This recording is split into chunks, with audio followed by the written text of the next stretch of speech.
So nice and easy to start off, especially because it's been quite chilly. Our bodies will tend to sort of like pull in, and it would just take that much longer to loosen up, to get the sort of space that we expect to develop in Tai Chi. So just starting, rubbing your hands together, and warm up a little bit with the pads of your fingers, tapping over your face.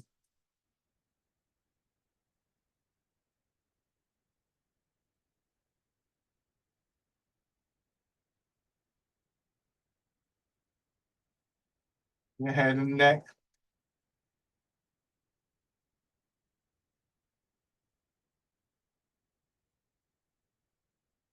And down to one shoulder. The shoulder muscles relax a little bit. Going down the inside of your arm, the outside, putting the vibration in the muscles.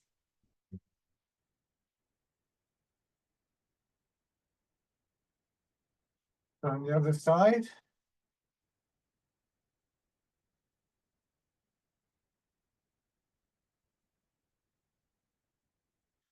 Then working down your body, the upper part of the chest. And you can do this various ways. You could do both hands at once. You could alternate as I'm doing. Just use one hand if it's more comfortable for you. Really just to sort of get the blood and the energy flowing, and to begin to focus your attention into your body a little bit. On your belly and your legs.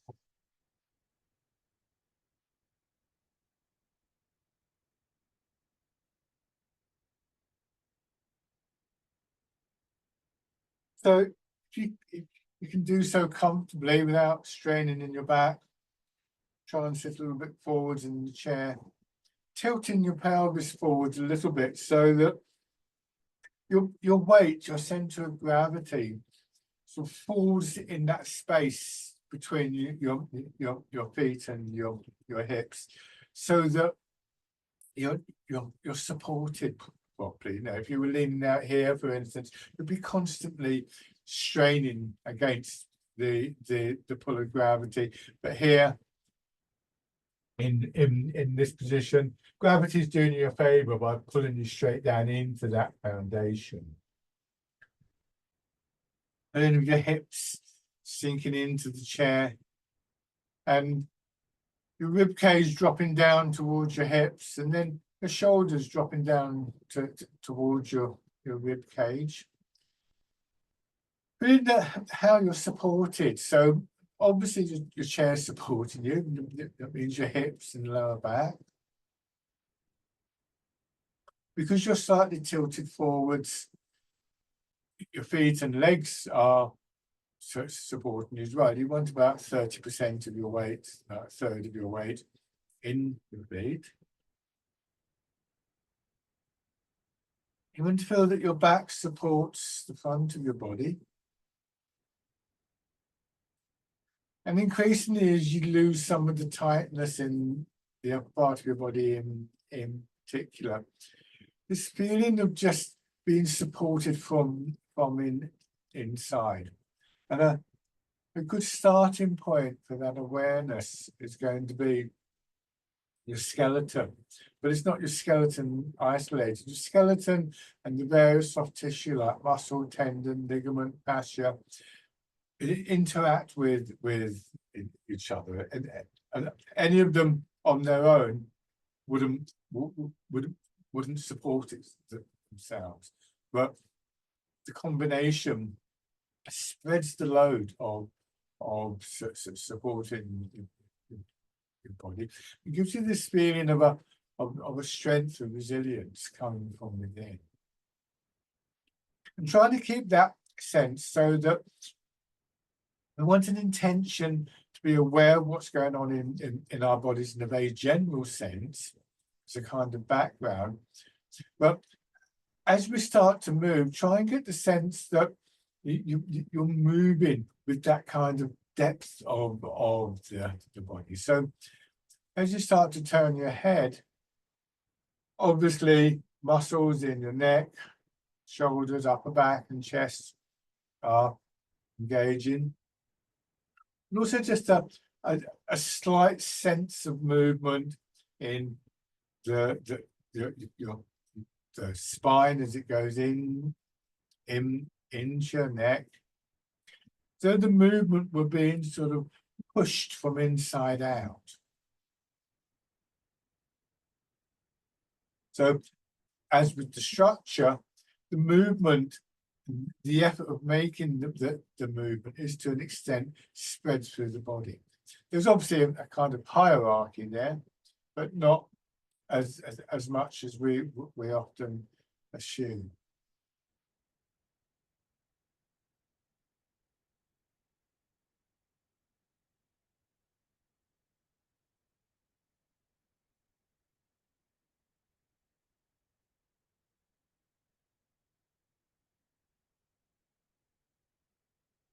And coming to the shoulders, and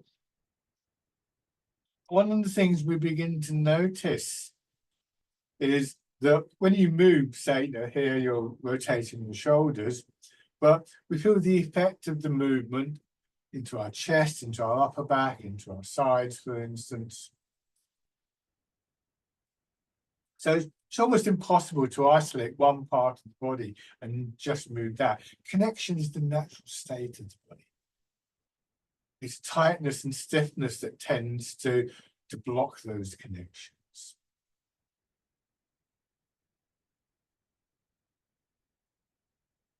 Going forwards, hence the phrase that we often find used in Tai Chi: when one part of your body is in motion, the whole body is in motion. Your whole body is engaged in that, either by directly contributing to the movement or by supporting your structure that allows the movement.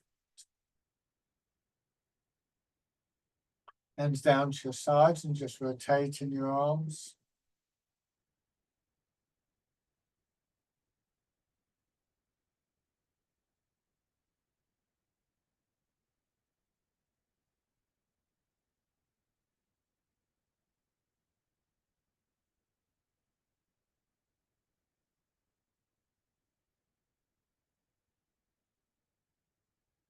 And then winding.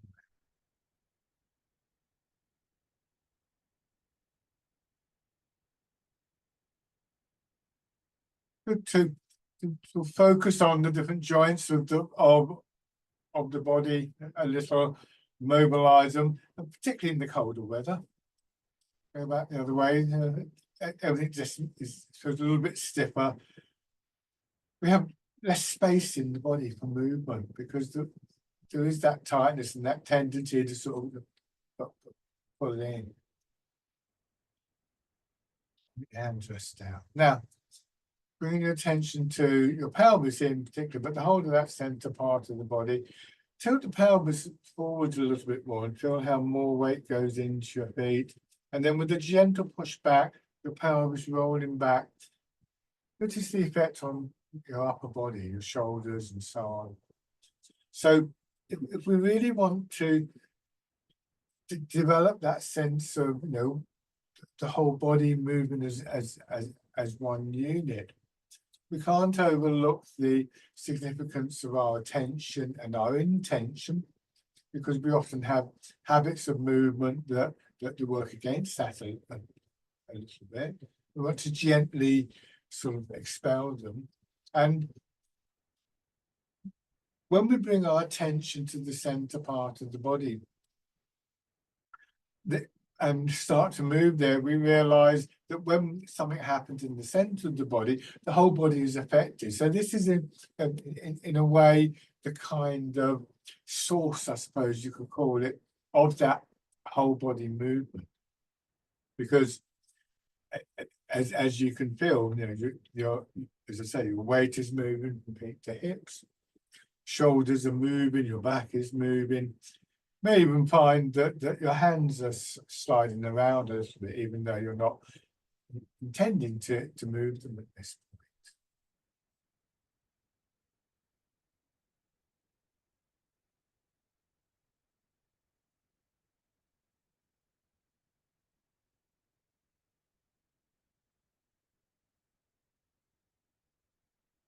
Then we make a little turn. It's only quite a small movement in that middle part of the body. We direct more of the weight into the leg that we've turned towards.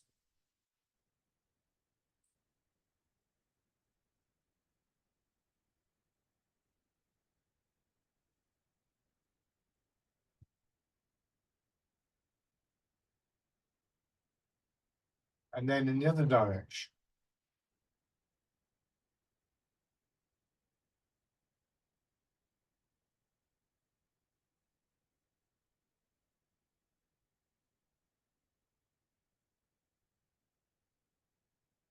And then just rolling your pelvis around, turning in your center, drawing your shoulders, your head around in a nice smooth circle.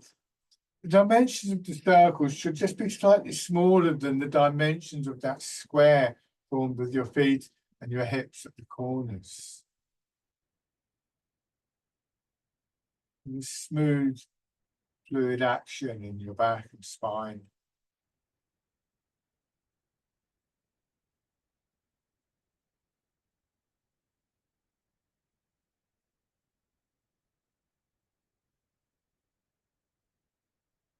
Now just changing direction. So that central part of the body becomes an increasingly important focal point for movement. It also begins to register as the place that we find that quality of stillness at the center of the movement. It's this part of the body that's dropping towards the ground. So feel grounded and settled when we can bring our attention to that central point.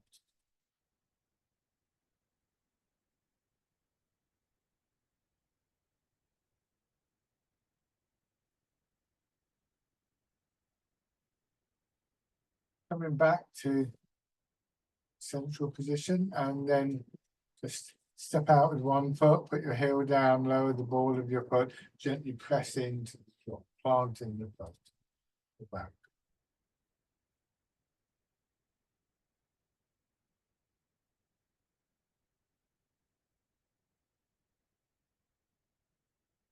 And then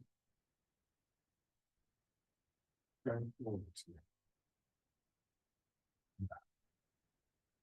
So we step out, we plant the foot, we transfer the weight by this tilting of the pelvis and then coming back.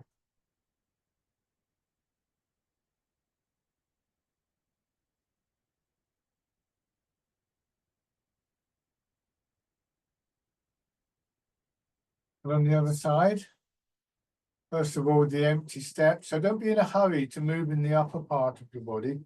There's a kind of readjustment that takes place where just quite naturally more aware of what happens in our upper part of our body and our arms and hands. We want to kind of rebalance that a little bit with this intentionality to be aware of and to move from ground, to move through the center of the body. So you roll in the center forwards and then backwards, rather than thinking in terms of leaning forward with the shoulders.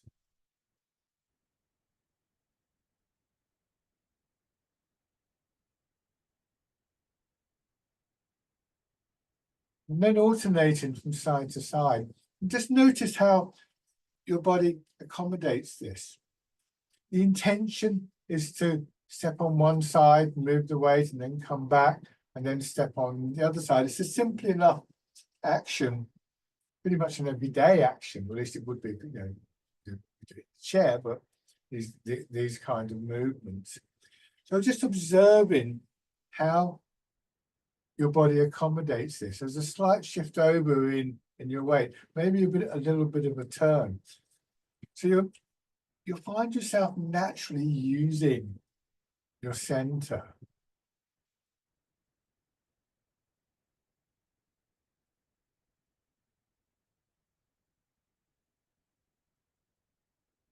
One time.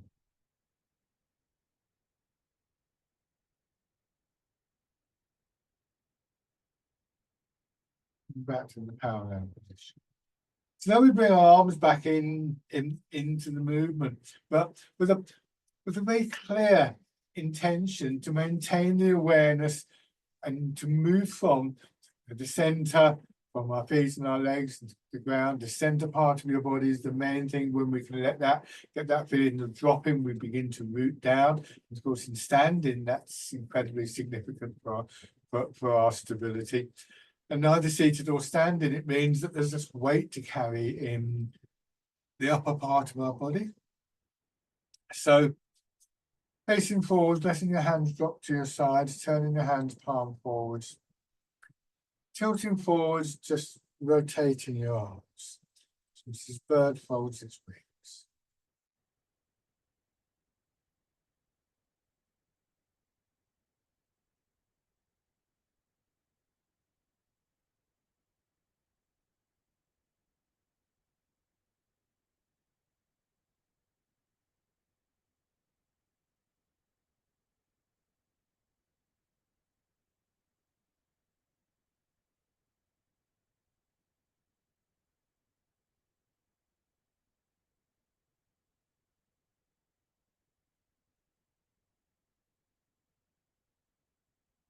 So I'm leaving your hands facing back and going back.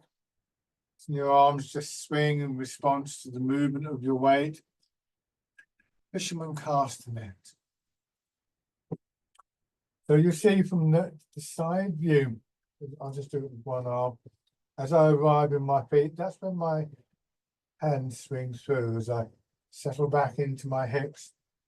From my hands swing through. The rest of the time, they're sort of trailing behind my shoulders. So very soft in your shoulders. Virtually no effort. We're not trying to move the arms. We're allowing the arms to move. And there is effort involved. There's effort to not overdo the arms, to maintain that intention to move from the ground.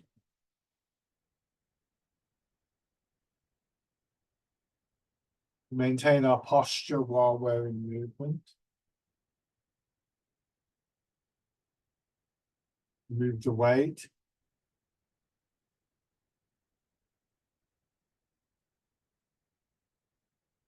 There's also effort involved in maintaining a particular shape, a particular pattern. The moment they're straightforward, literally straightforward pattern. Swinging forwards as you go forwards, swinging back as you go back.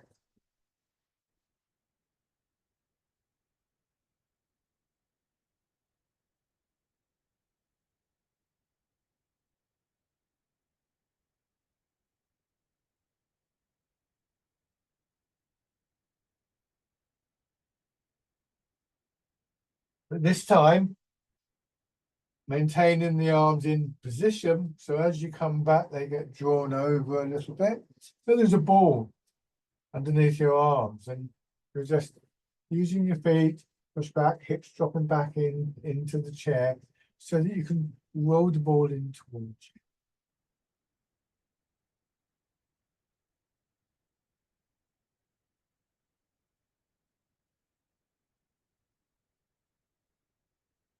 As you get more familiar with the movements, you become more familiar with these details of the movement, that sharpens your attention.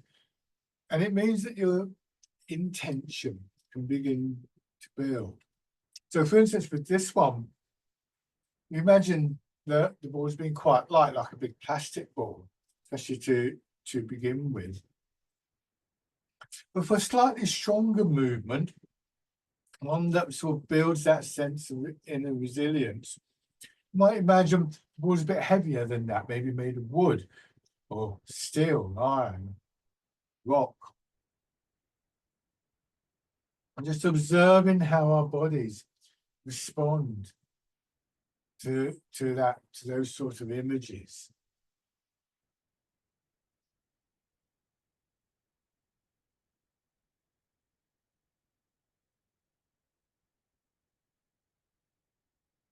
And one of the responses is to just naturally go for that more connected movement. Like if you go to pick up a bag that you're expecting to be empty, and it's somebody's put something heavy into it. You go to pick up the bag, and it's not just like that. You might just use your arm to pick the bag up, but suddenly there's more weight there. So actually, you have to use more of your body to get it moving. This is a natural response on the part of our bodies.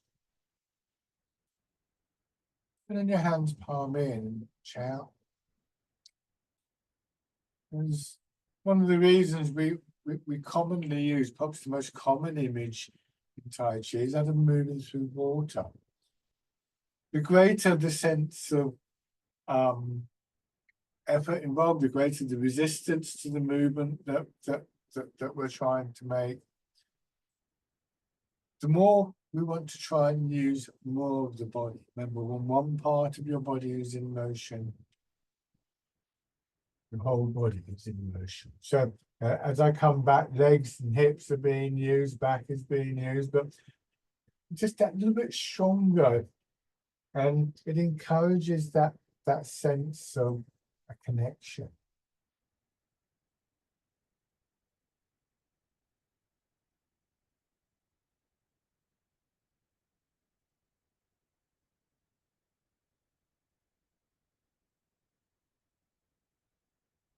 One more time.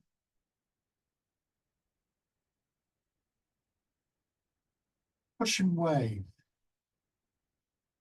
Back, turning your hand palm forward, elbows go out a little bit, and it's a natural curve up. So with that growing awareness of connection comes the awareness of this full movement through the whole of the body. Not, obviously our arms are moving, our hips are moving, and so on and so forth. Muscles are extending and contracting. There's other movements like breathing, digestion, circulation that are happening all the time. And then with that sense of connection, there's an awareness of the movement itself being connected. And this brings us to this idea of the flow, of the energy of the movement.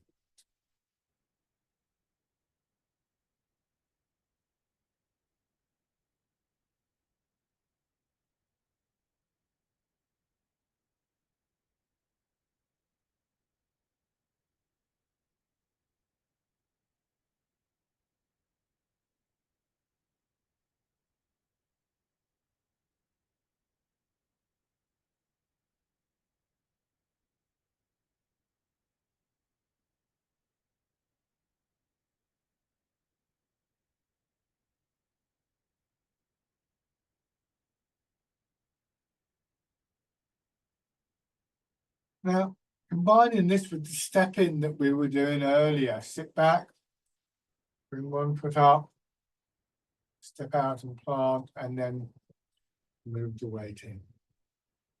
Coming back, bring that foot in, changing over. Noting again how your centers respond into this, a slight shift across, turn.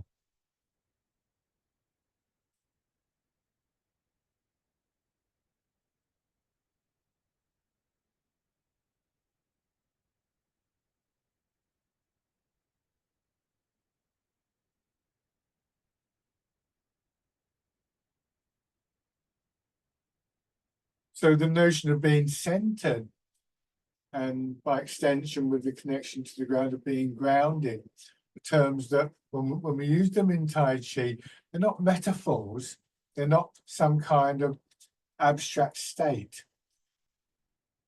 We feel them working in our bodies.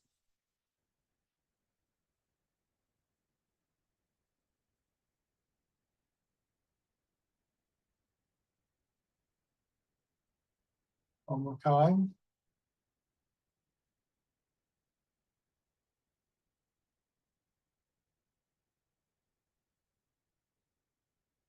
Yeah. Roll your fingers into a hollow fist. This time your elbows don't go out, they come back towards your hips, but not behind them. The weight moves forward, your back extends, and then your arm extends, and then everything contracts back. So from the hips, up through your back and spine, out into your arms, and then the back contracting a little bit, arms drawing in as your weight comes back.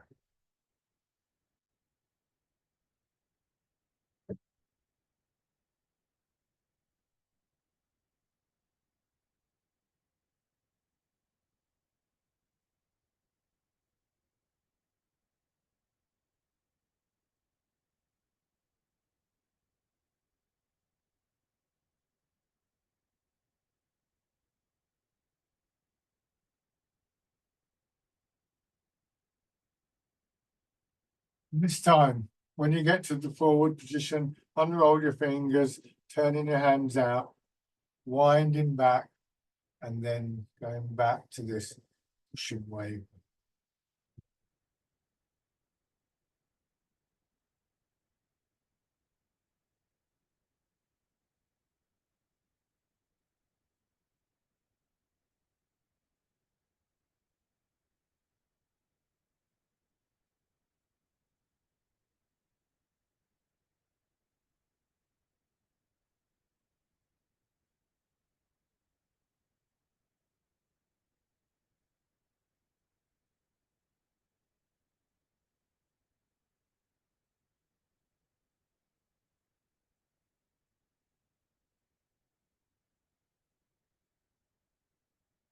Okay, this time turning your hands palm down, turning in your hips and waist, easing forwards again, lengthening through your back, through your arms and your fingers, swinging around this movement that we did earlier, this time drawing your hands around in a smooth circle.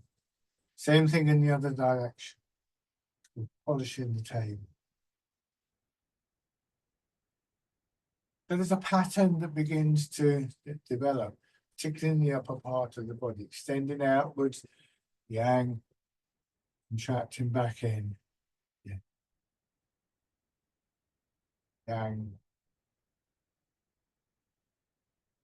and you want to try and just cultivate a harmony between those two aspects.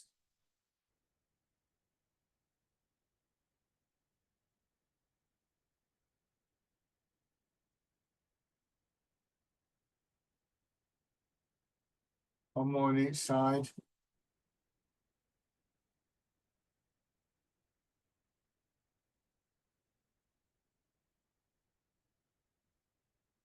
Bringing your hands palm up. This time, a little bit of a pressure downwards through the feet and through your hips as you feel the expansion, this expansion in the center part of your body. Pushing your head up a little bit, lengthening through your back and creating a wave-like movement, pushes your arms up and then contracts. But I'm going to exaggerate this because there are movements within the body that it's good to become aware of, but it's hard to notice them in somebody else because they're very quiet movements. But I push down through my hips and my feet. Notice how my head is coming up. It's really is very exaggerated, but my back, my spine lengthens, and then my arms come up. As my hands rotate, the hips drop down, shoulders begin to drop down, and the arms follow. But as I say, those really are two bigger movements. If you try and do it like this too much, you'll find that your back will start aching. So we want to feel these processes within the body.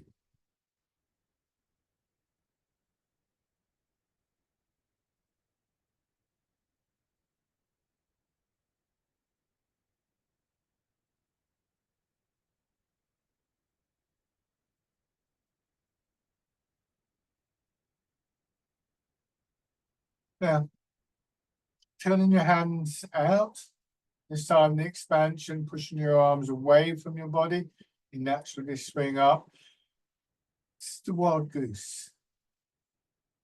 Again, an expansion, pressing downwards, keeping that connection to the ground to enable the upward, outward movement. The name suggests a quality. The image of the bird in flight might carry certain qualities for you. And those two can become integrated into the movement. Or you might, more experience can perhaps draw on their memories of doing this exercise previously or a similar exercise, realizing that there's some aspect that maybe isn't there, maybe there isn't that feeling of flow, of connection. But by recalling the feeling and by that feeling becoming part of your intention, we can sometimes find that we actually start to get that back.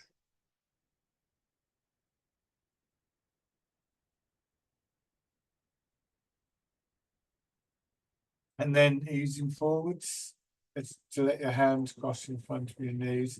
Sit back and again push up, and this time it's parting the clouds.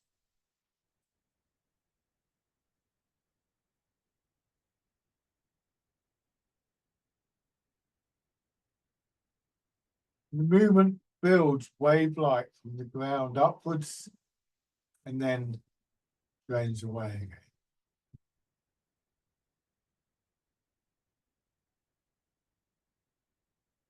So this time, as your hands come down, bend your elbows, curl your hands out under, and go back to the first of these, rooting down.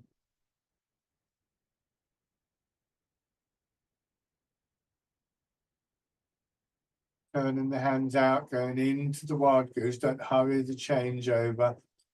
Bringing your hands down. A very slight tilt forwards, just to let your hands swing in front of your knees, sitting back and parting the clouds. And when we are doing these movements in a little sequence like this, could we go back to the beginning now? Begin to realize that a lot of the variety emerges in the upper part of the body. What happens in our legs and our center and our feet is more limited. But once it reaches our center, it's like everything kind of bursts out like a flower bed where the plants grow up from the ground and suddenly all just come to the surface and burst into their colors and shapes.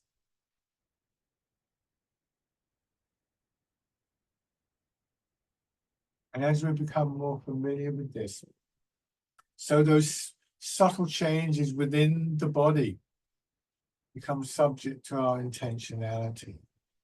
We begin to build the movements from the inside out.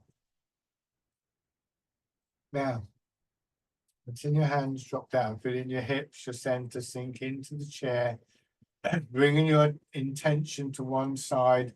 So as you feel the push up, this is where we express that build up from the ground and winding the arm around, pulling back down.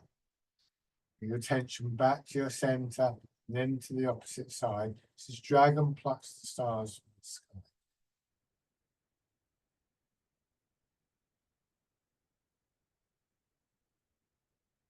Lots of what we do in our lives is preluded by intention, but we're not always aware of that. This is a very conscious, deliberate intentionality that builds with this development of our ability to be aware and to observe.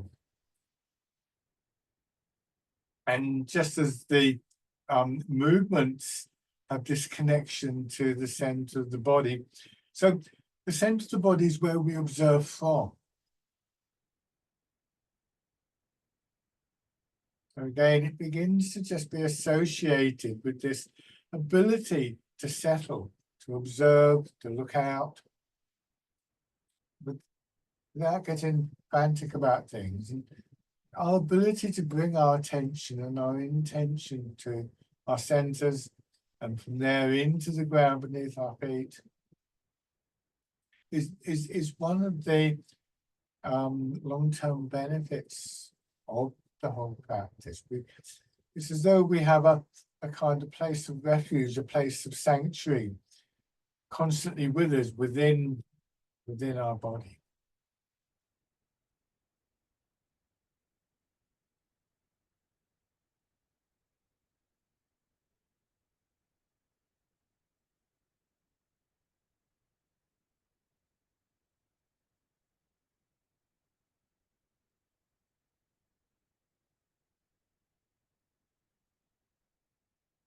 This time, both hands, and to reinforce that awareness of the center, bring your hands in, just lightly touch the side of your body between your hips and your waist, the inside of your arm or your wrist and your hand. And from there, feeling the expansion upwards and outwards, feeling that movement spreading through your body. Back down, taking a moment to reconnect with the center, and then pushing out. Again, one of the things that we're trying to cultivate is that internal movement, that flow, that energy. We want the expansion and the contraction and those little changes, those subtle changes within the body that we begin to notice. To work together in a very smooth, harmonious way. We don't want to end up fighting against parts of our own body in order to move.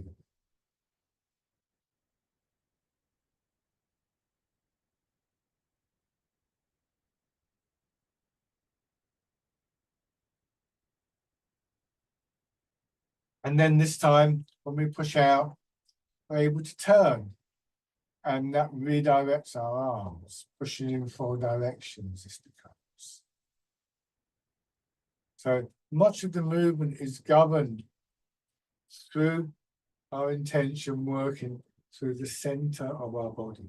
Once again, moving in a very centered, very grounded way.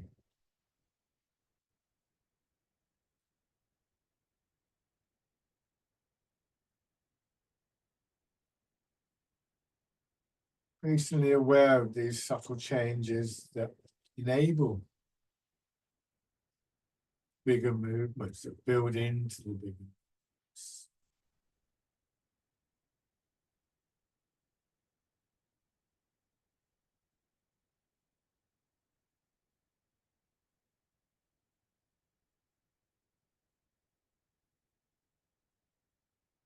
Last time. Extending and scooping the sea, looking at the sky, gently letting your back expand and then drawing back. Your hips stay back as though somebody were pulling you back into the chair.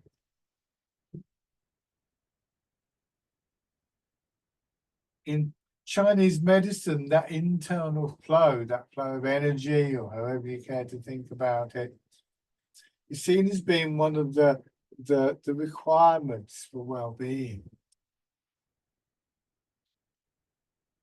So we can use our intention to direct that flow, maybe even to direct it into parts of the body. If you feel that, I don't know, you're a bit stiff in a part of your back, for instance, can you imagine that flow working in that area? Not always going to work out. It's not always that straightforward, but sometimes it will work. You might want to bring a different image in. I'm going to change the movement now. So grasping the tiger's ears, rolling your fingers into a fist, and this time projection is upwards. And that may help to clear the blockage. A different exercise may do it. I sometimes use the image of a rock in the bed of a river with the water flowing over and around it, gradually eroding to smoothing off the rock. And there's various ways we can begin to use that intentionality.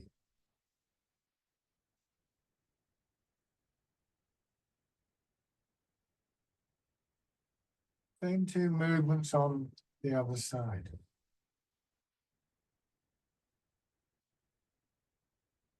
Scooping the sea and looking at the sky. expanding in the front of your body. Gentle expansion through your back and spine.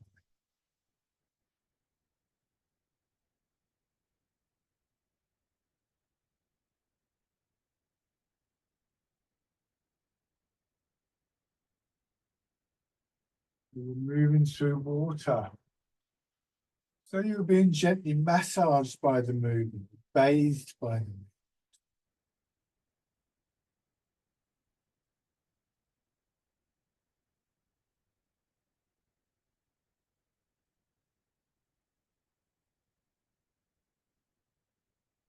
And then grasping the tiger's ears.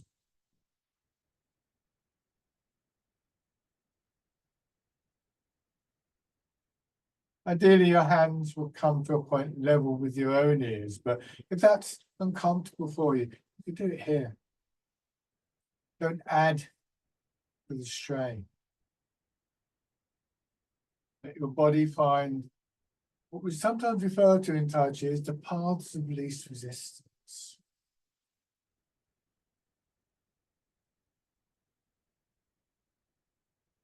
And then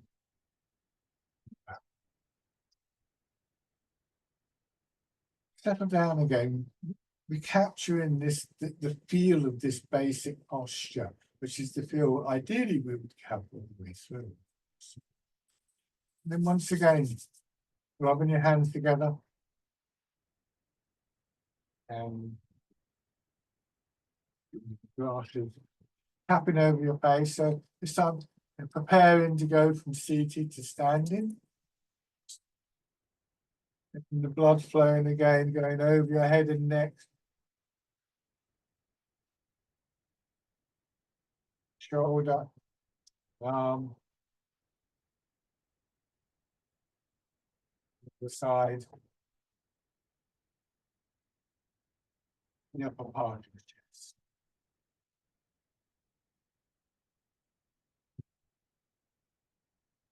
And your belly.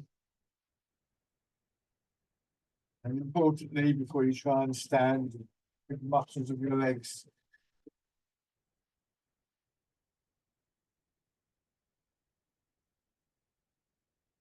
And then, again, working with the muscles of your legs, pushing your heels up.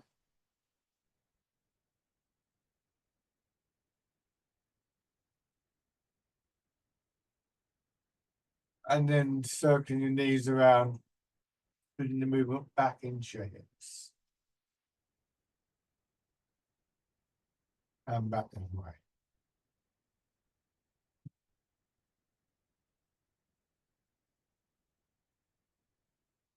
Okay. And then standing.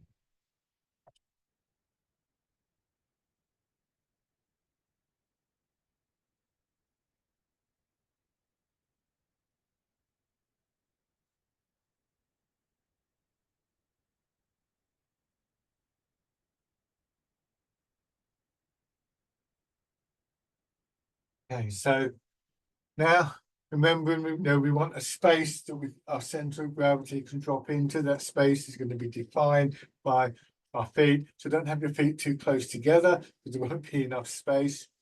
And just have your waist a little bit forwards, let your hips drop back, and then dropping back a little bit more. So you drop down and standing version of rooting down. Looking to just release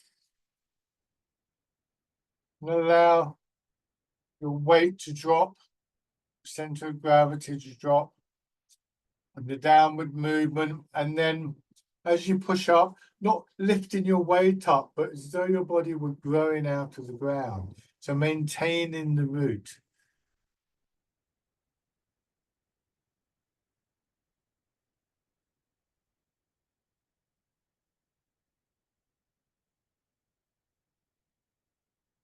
Don't overdo the bending of the knees. Really think about your hips, sinking back, allowing your center to drop.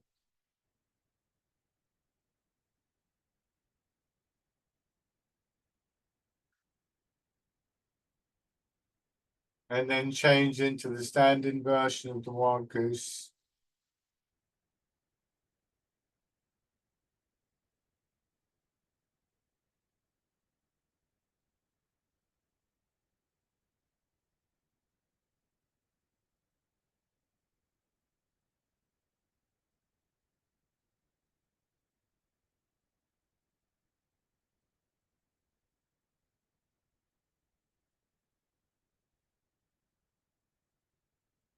And part in the clouds.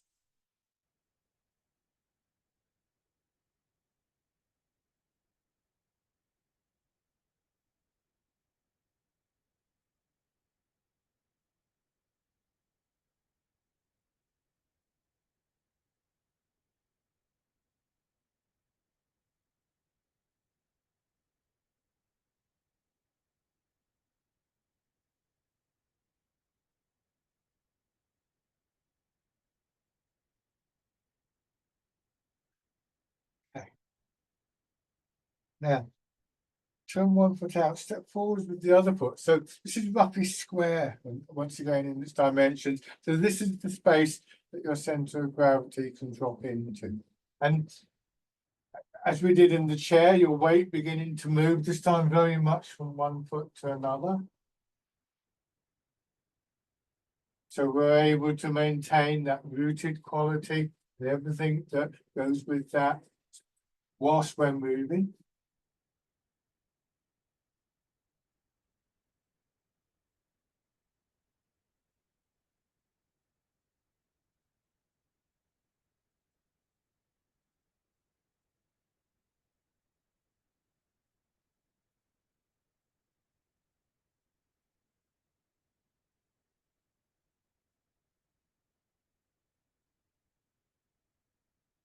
And then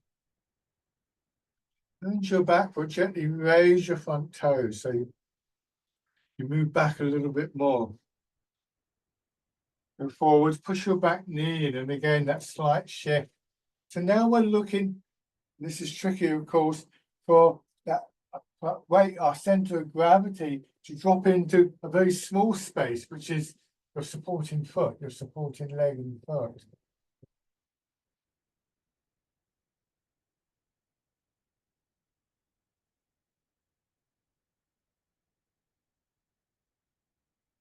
And when we've done that, then you can bring the other foot in. If it's the back foot, you push back now, put the ball down below your heel, and then if it's the front foot, it's your heel, then the ball you put, then you press in, you plant the foot, and your weight follows on. Take your time with this.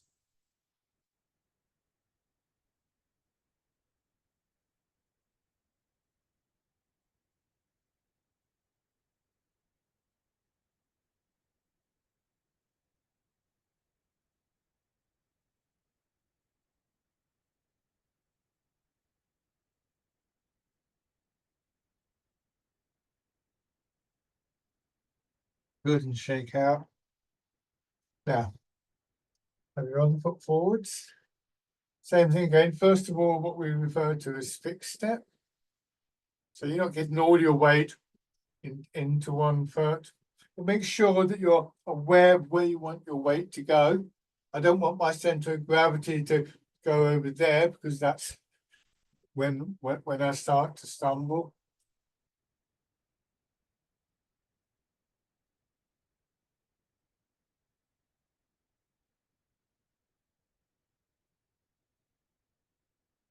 And then come into your back, raising your toes.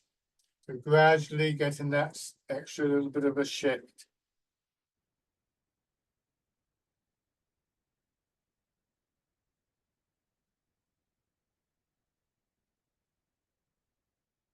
And you're able to, once again, step in.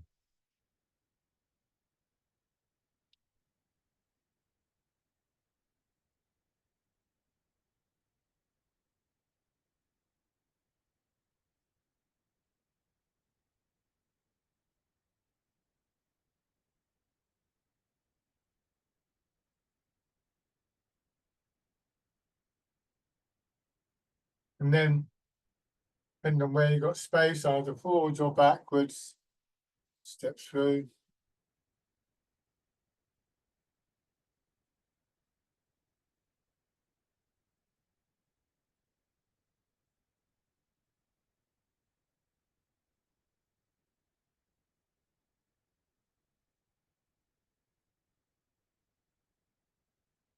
And going back.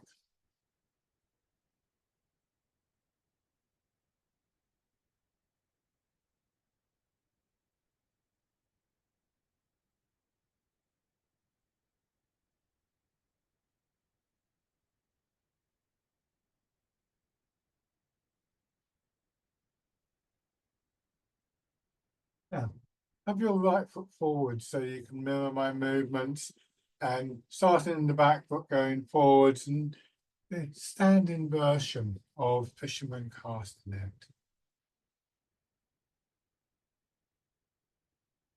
Notice how the arms swing through a very shallow curve.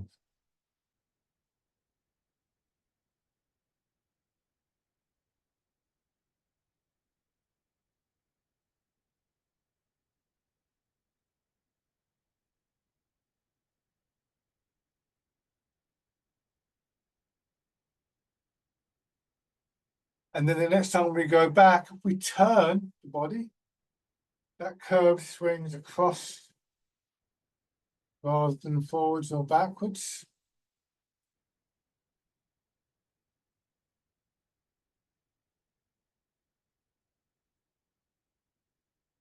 And now we can just let it swing a little bit more, going up towards our shoulders and then down as we go back, turning, swinging the arms up and down, and a sideways figure of eight movement. Just imagine the shape in front of you with your arms and your fingers flowing through that shape. Moving your weight, turning, remember, spreading the effort, spreading the load through the whole of your body. So your arms are just left to express the movement.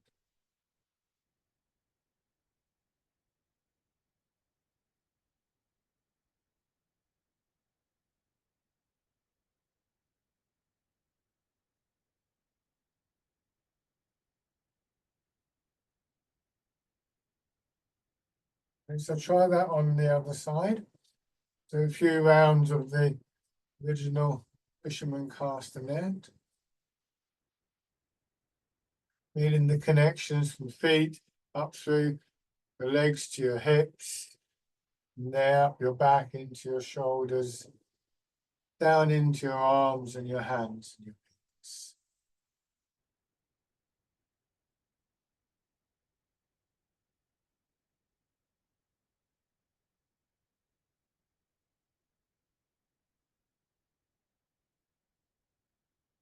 Turning. Like just trailing your fingers through water.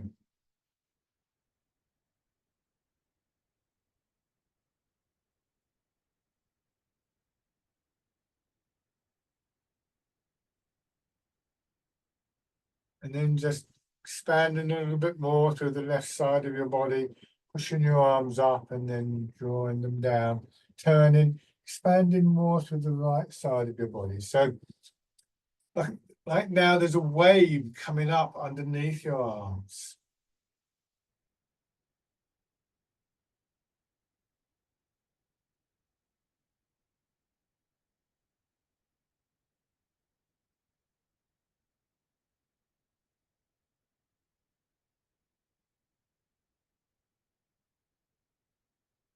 And then combining this with stepping that we did. And again, you can either go forwards or backwards. I'm obviously going to go forwards, going in to your leg.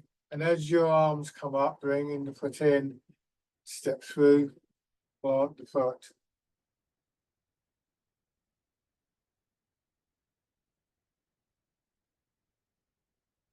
And then if you're comfortable with this, just settling into the leg and then bringing the foot in. If it feels okay, bringing your knee up.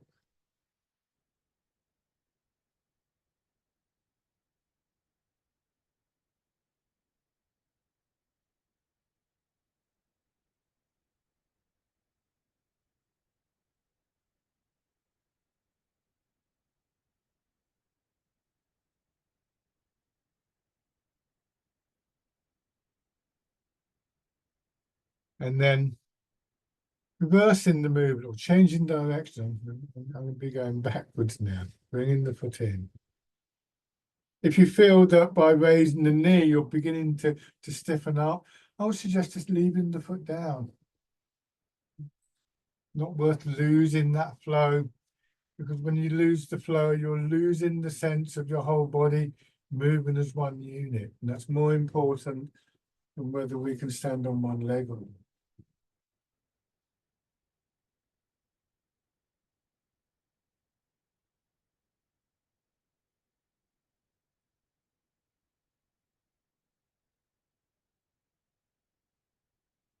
And then coming back to the center. Good. Going back to your chairs.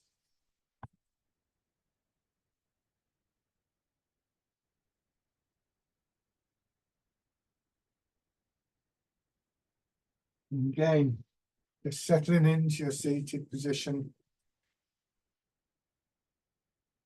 And again, just getting that feeling of settling into your center. And we find both that awareness of the whole of the body, but also a sense of calming, a sense of stillness.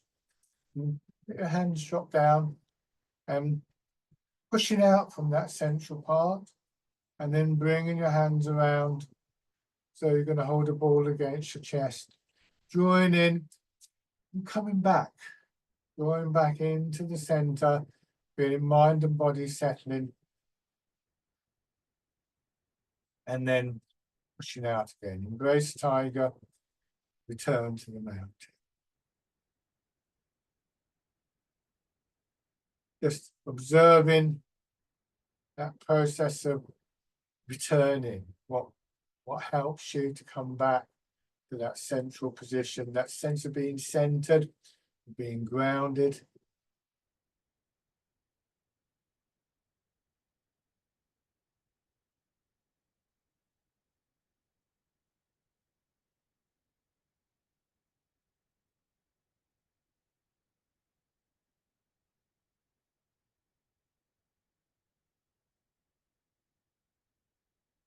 And rest.